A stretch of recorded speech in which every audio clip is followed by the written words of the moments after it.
그것이 소원을 이뤄줄 수는 있긴 한데 이뤄주는 과정이 그쪽이 생각하는 방식은 아니에요. 결과적으로 사람을 파멸로 이끌게 될 거니까 가급적 멀리하세요. 거기 보면 지프로 만든 저주 인형이 하나 있는데 그거도 당신이 생각하는 것과 똑같아요. 죽이고 싶은 사람 있으면 가져가서 사용해도 되니 말은 하고 가져가 주세요. 말해두는데 효과는 있지만 평범한 인간이 감당할 수 있는 물건은 아니에요. 저주는 반드시 통하겠지만 그것이 그 대가로 당신의 무엇을 가져갈진 알 수 없어요. 그러니 정 써야만 한다 싶으면 저한테 말하고 가져가세요. 나중에 회수할 때 힘드니까요. 모퉁이 구석에 보면 조그마한 나무 상자가 있을 거예요. 사방에 부적이 붙어 있으니 착각할 일 없이 쉽게 알아볼 수 있어요.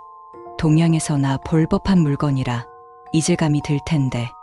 맞아요. 원래 우리 가게 물건은 아닌데 제가 부탁을 받아서 맡아두고 있는 거예요. 그쪽 동네는 참 잔인하죠? 적어도 이쪽은 어린아이를 이용해서 그런 걸 만들지는 않거든요. 그게 가끔 들썩거리면 첫 번째 서랍에서 사탕 3개 정도만 꺼내서 위에 올려놓으세요. 그 사탕은 사람이 먹는 게 아니니 입에 갖다 댈 생각은 하지 마시고요. 천으로 가려둔 거울이 있는데 가끔씩 천이 땅 아래로 떨어져 있을 거예요. 우연은 아니니 거울을 한번 청소해 주도록 하세요. 그리고 그 거울 속에는 당신의 모습이 비치지 않는 게 정상이에요. 만약 모습이 비칠 경우 최대한 당신의 피를 이용해서 거울을 붉게 칠하세요. 그 뒤에 저한테 말하면 제가 해결해 줄 수 있어요. 내가 나 자신이 아니게 되는 걸 당신도 원하진 않을 테니까요. 이쯤 오면 이런 가게에는 누가 오나 생각하실 텐데 그 생각이 맞아요. 우리 가게 오는 사람들 중 사람은 없다고 보면 돼요.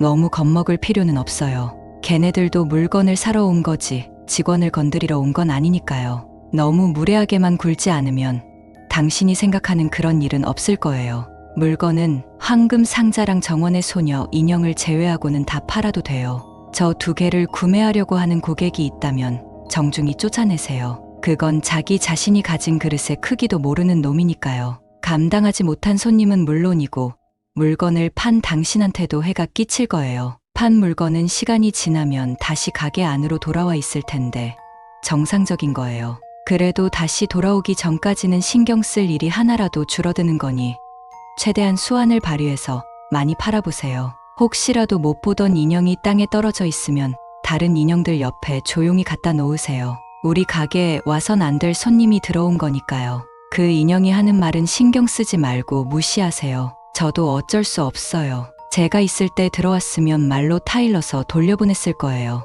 하지만 제가 가게에 없을 땐 다른 이가 가게를 지키고 있단 말이죠. 그것은 고객이 아니거나 초대받지 못한 손님에겐 정말 인정사정 없어요. 저도 사정이 있어서 가게를 비울 땐 도움을 받을 수밖에 없고요.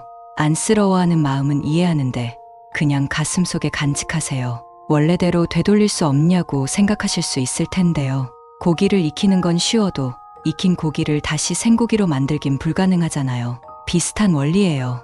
위에서 물건들 부수려 하면 안 되는 이유도 설명했죠. 아, 그래도 사람인데 실수를 아예 안 할 수는 없잖아요. 혹시라도 실수했거나 뭔가 잘못됐다 생각되면 저한테 연락한 후 붉은 문이 있는 방에 숨으세요. 아마 대부분의 것들은 무서워서 거기에 못 들어올 거예요. 그리고 제가 올 때까지 기다리세요. 상황 정리하고 방문 열고 꺼내드릴 테니 그전에는 나오시면 안 돼요. 그렇다고 그 방을 너무 믿지는 마세요. 거기 방에 있는 건 당신 혼자가 아니니까. 그게 자기 힘에 비해 스스로를 낮춰 생각하는 경향이 있어서 당신을 무조건 경계할 거예요. 그쪽한텐 좋은 일이에요. 어쩌다 한두 번 들어가면 그것은 경계심을 가지느라 말을 걸진 않을 거예요. 근데 사람도 자주 보는 사람은 익숙해지고 경계하지 않게 되잖아요.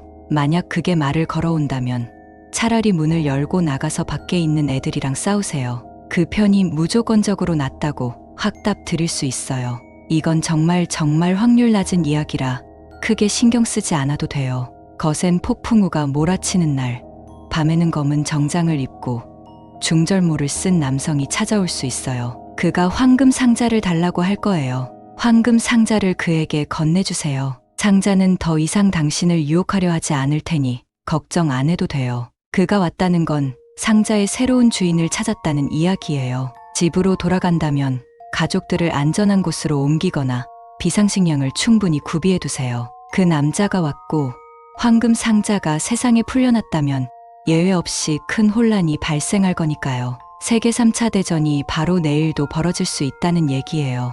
안전한 곳으로 피신시키랬다고 이곳으로 데려오진 말고요. 위에 초대받지 못한 손님이 어떻게 되는지 제가 써놨죠. 이 경우 저한테 연락 한 번만 꼭 넣어주세요. 이것들 외에도 좀 더 위험한 물건들은 일단 창고에 박아뒀어요. 아직 신참인 당신이 감당하기엔 어려운 물건들이니까요. 언제까지고 창고에 박아둘 수는 없으니 당신이 적응을 마치면 꺼내와야겠네요. 그 물건들을 다루는 방법은 나중에 따로 알려주도록 할게요. 이건 제가 물건을 팔고 싶어서가 아니라 개들이 아우성을 치기 때문이에요. 저도 당신의 안전을 생각해서 그것들을 계속 창고에 처박아 두고 싶다는 것만 알아둬요. 그리고 이곳에 평범한 것은 없으니 모든 물건들을 소중히 다루시길 바라요. 그것들이 다른 것들처럼 힘이 없어서 가만히 있는 게 아니라 당신이 제 직원이라 건드리지 않는 것일 뿐이니까요. 이렇게 길게 말해도 당신이 이 편지를 안 믿을 확률이 더 높겠죠. 어차피 처음에는 코웃음 치다가 해가 진 뒤 인형들이나 구두가 걸어 움직이는 걸 보고 이 편지를 믿을 거예요. 직접 겪은 뒤로는 이곳을 관두려 하거나 누구보다도 규칙을 충실히 잘 지키실 테니까요. 위에 말한 가면이나 황금 상자, 거울 이셋은 제가 되돌릴 수 없으니 저것들만 주의해 주세요. 위급하면 전화기에 수화기만 내려놓고 바로 방으로 숨어도 돼요. 당신의 목소리가 들리지 않으면 무슨 문제가 생겼거니 하고 최대한 빨리 가보도록 할게요. 경찰에는 부디 연락하지 않기를 바랄게요. 여기를 찾아내지도 못하겠지만 제가 그쪽한테 실망하고 싶지는 않네요. 아, 퇴직에 관한 이야기인데 일을 관두고 싶다면 언제든지 관둬도 돼요. 그래도 이거 하나는 말해줄 수 있어요. 당신도 이젠 이런 세계가 있다는 것을 알았잖아요. 세상에서 사람들이 죽거나 실종되는 이유 중에는 당신들이 알 수 없는 이쪽 세계와 관련된 일들도 있어요. 적어도 여기서 일하는 동안은 제가 당신이나 당신 가족이 그런 일을 당하는 걸 막아줄 명분이 있다는 말이에요.